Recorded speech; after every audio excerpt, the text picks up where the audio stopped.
Story 1. Work had been going bad for me lately since a new air conditioning company moved into my city, and they were gaining a lot of traction. I went from having my phone ring all day for being a local AC repairman to being a guy who would be lucky if I got more than one call a day to fix or inspect people's air conditioning units. When this happened, it threw me into deep depression because I was so used to being busy getting a call or text and then being on my way. After my business had failed, I ended up working for the company that basically made me go out of business. I did a year and I had gotten a week off for vacation, and I chose to spend it at the beach. It was a crazy coincidence that I would want to go and my buddy would call me and see what I was doing. I explained the last year of my life to him, and he told me he had just gotten laid off from being in the oil rigs. Me still being frustrated with how I had to go from being my own boss to being a company monkey, I decided to go with him. When I showed up, he said that we were not going to a hotel like we planned. When I heard this, I got frustrated because we said we would split the bill right before the shore. I thought for a split second he was going to say he didn't have any money. So I told him never mind, I can't go if he wasn't going to contribute. He laughed and said, "Are you crazy?" He wouldn't do me like that and said his parents had a beach house out on the beach. He got permission for me and him to go stay in it. Now I and my buddy were just not two strangers, but two childhood friends. I always called him my buddy, though, because if I had to go to a bar or to the movies with anyone, it would be this guy.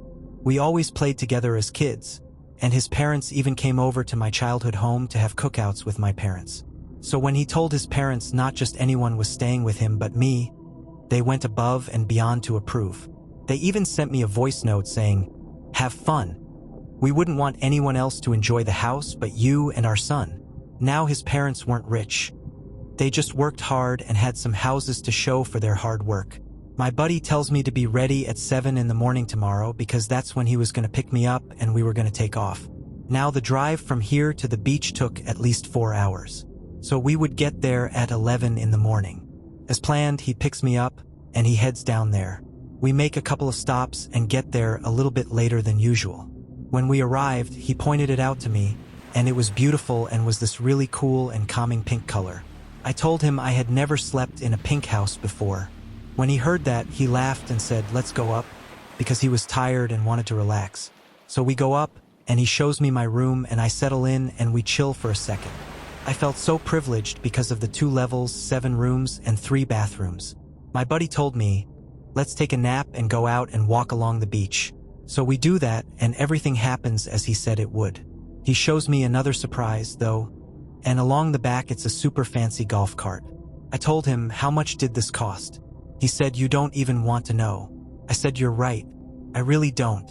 As we drive to the beach, which is literally 30 seconds away, an older man stops us. He says, "Have you seen my dog?" We tell him no, but if he describes him, we will give him a call if we see him. He describes him and gives us a photo and his number. The man continues walking, and we continue along the beach. We go in the water and enjoy the sounds of the waves going and the wind. After a couple of hours, we are pretty much exhausted now from being out in the sun. We decided to shower and sleep early because we've done a lot and been through a lot with driving and all. So we go back and my buddy parks his golf cart and we shower and sleep. I want to say about 8 hours passed, and I wake up to the sound of a man yelling in the back of the beach house. Not just any man, but the man from the beach. Seconds later, the man is banging on the door, saying, "I know you took her from me. Give her back."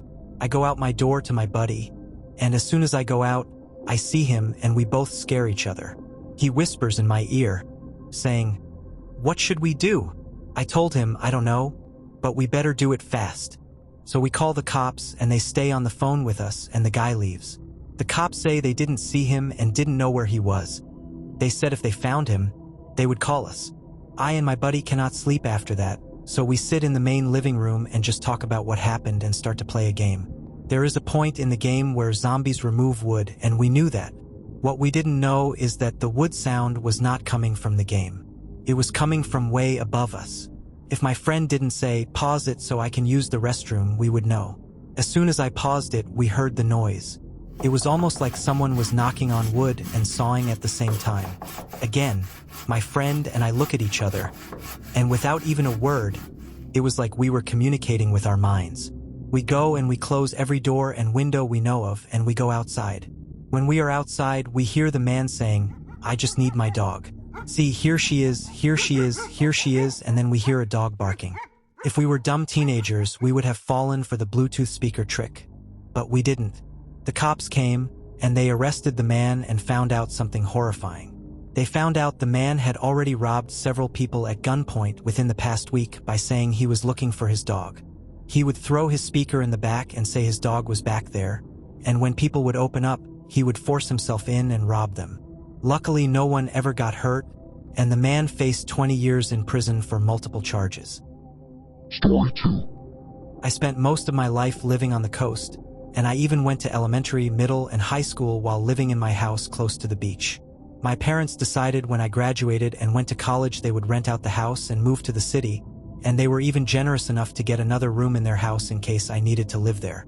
I told them thank you, but I was going to be living in a dorm working multiple jobs, so there was no need for that. They didn't care, though, and still made me my own room. While going to college, I was able to live 3 years in a dorm. In my 4th year, I honestly couldn't pay for it anymore, and all 3 of my jobs laid me off. It was such a bad stream of luck that I honestly didn't think I would get my degree. My parents told me that I had 2 choices. I could stay at the beach house for a month until I got on my feet, or I could live with them for as long as I wanted until I was ready to live in a dorm again. Now, this would be an extremely easy choice if they were closer to my school. The beach house was an hour away from my college, and their house was 2 hours away from my college. I told them, "Give me a month in the beach house, and I'll get back on my feet." When I first stepped in, it was like my life flashed before my eyes. The smell and the sand on my feet. I had never felt so happy but afraid because for once I was all on my own. My neighbors were not too friendly. In the back was a 90-year-old man and his 70-year-old wife. To the right was a retired Marine that had a daughter that used to bully me. To the left was a gay couple who didn't support my Christian beliefs.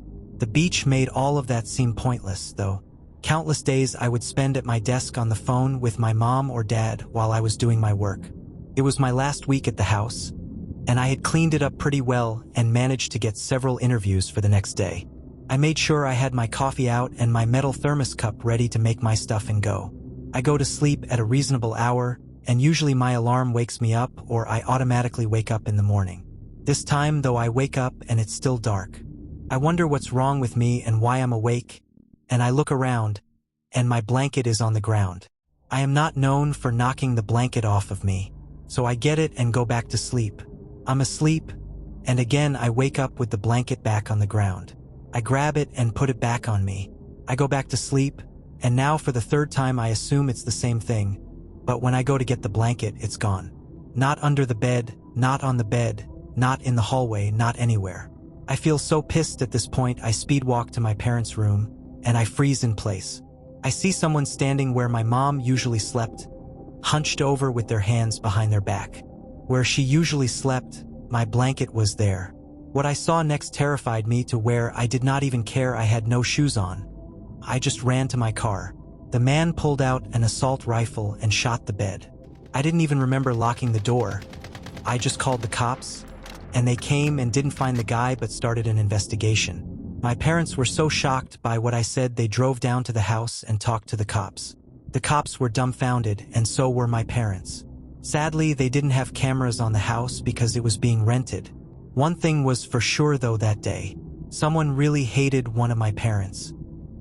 Story 3. This is going to be a lot, but I have to explain it right or not explain it at all. I have always hated the beach since I was a kid because it was messy, hot, dangerous, and took way too long to get there. I am talking about half the day from where I lived. It was very much so worth it, though, even though I didn't like the place. After sitting in the car for that long, you wanted to stretch.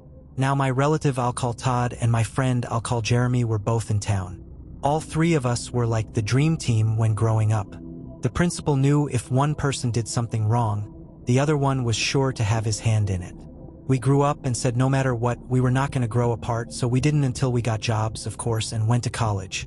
We never lost touch, though, even in our chaotic lives. We were all on my porch smoking a cigarette when my friend told us about this beach house he had rented for him and his girlfriend. But she ended up getting more time at work and couldn't make it. He said it would be perfect for him, me, and my relative. Each person had a duty to provide something that involved cash. I provided food, my relative provided gas, and my friend, of course, provided the place. It was going to be a perfect vacation away from all of the stress in life. When we get in the car to go down to the house right away, the check engine light comes on. It's my friend's car, so he and my relative both get out. My relative was pretty good with cars, so he went to go help my friend. Not much time passed before they shut the hood and came back in with a disappointed look and said we couldn't take his car because it had a major coolant leak, and for some reason it was not overheating, but it was showing the check engine light, which they both explained to me was not normal. I said, "Fellas, don't even worry. I have a brand new car, and I'll even let you drive it." I pointed to my friend when I said this. I let him drive because I was not that good at driving long distances. So we transferred all our stuff and we got on the road, and we were laughing and singing without stopping to take breaks. All seems to be good until we almost wreck because of a crazy driver who speeds past us. I told my friend, "Just remember, the boys are going to have fun tonight." Sounding very nervous, he says, "Yeah, you're right, we are." After that guy sped past us, I noticed my friend was never the same for the whole trip. We didn't play the radio or laugh or joke at all. It was just me and my relative talking about growing up. When we would ask our friend, he would say, "Yeah, I remember that," or "I don't know." From that moment on, it was like someone took our jokester friend. We pull up to the beach, and you hear the seagulls and the waves. It's like I was in another reality because I was in a place I knew I would be dirty. Now, I didn't come to the beach for the beach. I came to the beach for the big giant beach house that I just knew I was going to have a blast in. Even though my friend was acting off, I knew that this whole place was going to shrug off his behavior. When I unpack, I get a knock at the door, and it's my relative, and he tells me my friend's behavior is going to be a drag if we cannot find out what's wrong with him. So we go and we ask him what's wrong, and he ended up telling me his parents had been gone for a year now from getting in a horrific car accident, and this was the place they had left him.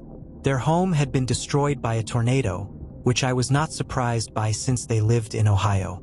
My relative and I both felt immediately bad and explained that we should have fun in their honor. We see that smile we both know, and we know the friend we knew is back, and he says, "Let's have some fun." We crack open some sodas and go outside. It's now night, and I have to admit, even though I didn't like the beach, I loved the area we were in and the sky. It was as if the sky had left and space was in the sky. My relative tells me he has something cool, and from the trunk he pulls out a metal detector, and we all begin to look along the beach. We had to have walked for 30 minutes until the device made noise, and as soon as we did, we wasted no time. What we found was like an old wallet with nothing in it except a stainless steel necklace. I was going to put it back in the ground, but my friend and relative wanted to keep it. I told them okay, but let's go back to the house. I am kind of sleepy, and it's pretty dark out here. So we walk back, and my friend and relative stay up, and I go to sleep. When I go to sleep, I have a bad dream that I am in the army and that all of my soldiers are being taken out by an invisible force, and right before it takes me out, I pull out my wallet and look at the photo of my wife one last time. It really was like something Mel Gibson directed. Shortly after that, I woke up, and the whole place was dark. Everyone must have gone to sleep, so I go and get a soda we brought out of the fridge. It's pretty dark, but by the fridge I can see something that catches my eye. I turn the light on, and there are footprints from the mud. I followed them to my relative's room, where he is snoring. I went up to him, and I realized he was not snoring. It was someone in the closet, so gently I shake him and wake him up. He does not say a word. He just looks in the closet and quietly gets out of bed. Then we go wake up my friend, and we whisper the situation to him, and we grab a string, and we all three go to the closet to tie up the door, and one of us for some reason peeks in there to see who this guy was. To all of our shock and amazement, there was no one there. Not only that, but when the door opened, the snoring immediately stopped. It was a huge what the frick moment between all three of us. It was as if we were monkeys seeing the disappearing coin magic trick. That was only the start of our mysterious night, though. Not even an hour later, I heard someone in the kitchen, and I actually got happy because I knew my relative was a cook. When I went downstairs, though, no one was in the kitchen. No pans or lights or anything. Confused, I go back upstairs and tell my friend what happened. He says that is it. He cannot sleep anymore and goes in the kitchen and yells, "What do you want from me?" I told him, "Come on, dude, this is serious. Have you ever known this place to be haunted?" And he said no. When I went to my room, I ended up looking up the address because it was rented out by his parents as an Airbnb before he inherited it, and what I found was chilling. Reviews for Airbnb for the place say, "Get out while you can." The place is extremely haunted and shady. Someone said that the window got busted out and random people or footsteps could be heard. One person even had photos of bruises on their side. I showed my friend this, and he told me I was a liar until I showed him the photos, and he went pale. I told him we need to definitely leave tomorrow, and he and now my relative who was standing there agreed. All we had to do was sleep 6 hours till sunrise and we would go. Again we went to sleep, and a good 2 hours passed, and I woke up feeling like there was no oxygen in the room. When I went to check the temperature, it said 99 degrees, and I almost fainted. I opened every window and put the air on 60. It still seemed to be hot, so I went to the kitchen, and the oven and all the burners were on. I made sure to turn them all off and even went as far as to unplug the stove. I went to my friend to wake him up, and he was in a pool of sweat. Before I could get a word in, my relative was screaming, so I rushed over there along with my half-awake friend, and he explained someone was outside his window. When he said this, I and my friend laughed because we were on the second floor, and there was no way that was possible.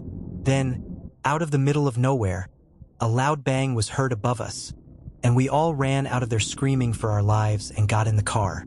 I was so afraid I drove us halfway while someone agreed they would try and wake up. No one said a word until I stopped. I told both my friend and my relative this is why I hated the beach. It's too far away and too active during the summertime. I told them we were blessed to get away from that part of town. The vibes that night were some of the craziest I've had in a long time. I will never forget that night for as long as I live.